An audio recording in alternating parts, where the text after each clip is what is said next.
माँ तो माँ होती है, रुला देने वाली एक हिंदी कहानी। हेलो माँ, मैं राजू बोल रहा हूँ। कैसी हो माँ? मैं ठीक हूँ बेटे। ये बताओ तुम और बहू दोनों कैसे हो? हम दोनों ठीक है माँ, आपकी बहुत याद आती है। अच्छा सुनो माँ, मैं अगले महीने इंडिया आ रहा हूँ तुम्हें लेने। क्या? हाँ माँ, अब हम सब साथ ही रहेंगे। नीतू कह रही थी माँ जी को अमेरिका ले आओ, वहाँ अकेली बहुत परेशान हो रही होंगी। हेलो, सुन रही हो माँ? हाँ हाँ बेटे। बूढ़ी आंखों से खुशी की आंसुधारा बह निकली। बेटे और बहू का प्यार नस नस में दौड़ने लगा। जीवन के 70 साल गुजर चुकी सावित्री ने जल्दी से अपने पल्लू से आंसू पोंछे और बेटे से बात करने लगी। पूरे 2 साल बाद बेटा घर आ रहा था। बूढ़ी सावित्री ने मोहल्ले भर में दौड़ दौड़ कर एक खबर सबको सुना दी। सभी खुश थे कि चलो बुढ़ापे चैन से बेटे और बहू के साथ गुजर जाएगा। राजू अकेला आया था। उसने कहा कि माँ हमें जल्दी ही वापस जाना है, इसलिए जो भी रुपया पैसा है किसी से लेना हो वो लेकर रख लो। तब तक मैं किसी प्रॉपर्टी डीलर से मकान की बात करता हूँ। मकान? माँ ने पूछा। हाँ माँ, अब ये मकान बेचना पड़ेगा, वरना कौन इसकी देखभाल करेगा? हम सब तो अमेरिका में ही रहेंगे।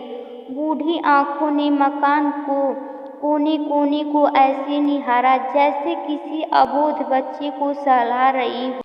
आनन फानन और औने पौने दाम में राजू ने मकान को बेच दिया। सावित्री देवी ने वो जरूरी सामान समेटा जिससे उसको बहुत ज़्यादा लगाव था। राजू टैक्सी मंगवा चुका था। एयरपोर्ट पहुंचकर राजू ने कहा, माँ तुम यहाँ बैठो, मैं अंदर जाकर सामान की जांच और बोर्डिंग वीजा का काम निपटा लेता हूँ। ठीक है बेटे। सावित्री देवी वहीं पास की बेंच पर बैठ गई। काफ़ी समय बीत चुका था। बाहर बैठी सावित्री देवी बार बार उस दरवाजे की तरफ देख रही थी जिसमें राजू गया था, लेकिन अभी तक बाहर नहीं आया। शायद अंदर बहुत भीड़ होगी सोचकर बूढ़ी आंखें फिर से टकटकी लगाए देखने लगती है। अंधेरा हो चुका था। एयरपोर्ट के बाहर हंगामी भी कम हो चुकी थी। माँ जी किससे मिलना है? एक कर्मचारी ने वृद्धा से पूछा। मेरा बेटा अंदर गया था टिकट लेने, वो मुझे अमेरिका ले जा रहा है, सावित्री देवी ने घबराकर कहा। लेकिन अंदर तो कोई पैसेंजर नहीं है। अमेरिका जाने वाली फ्लाइट तो दोपहर में ही चली गई। क्या नाम था आपके बेटे का?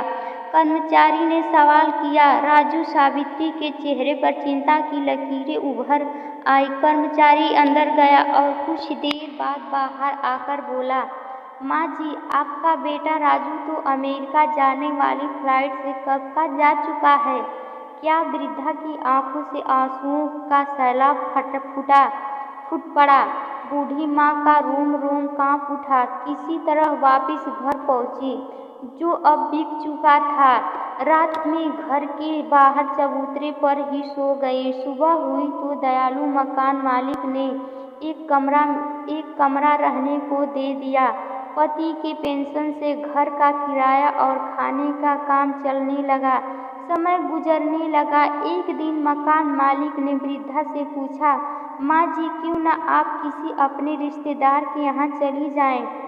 अब आपकी उम्र भी बहुत हो गई है, अकेले आप कब तक रह पाएंगी? हाँ चली तो जाऊंगी, लेकिन कल मेरा बेटा आएगा तो यहाँ फिर कौन उसका ख्याल रखेगा? आंख से आंसू आने लग गए। दोस्तों विनती है, माँ बाप का दिल कभी मत दुखाना।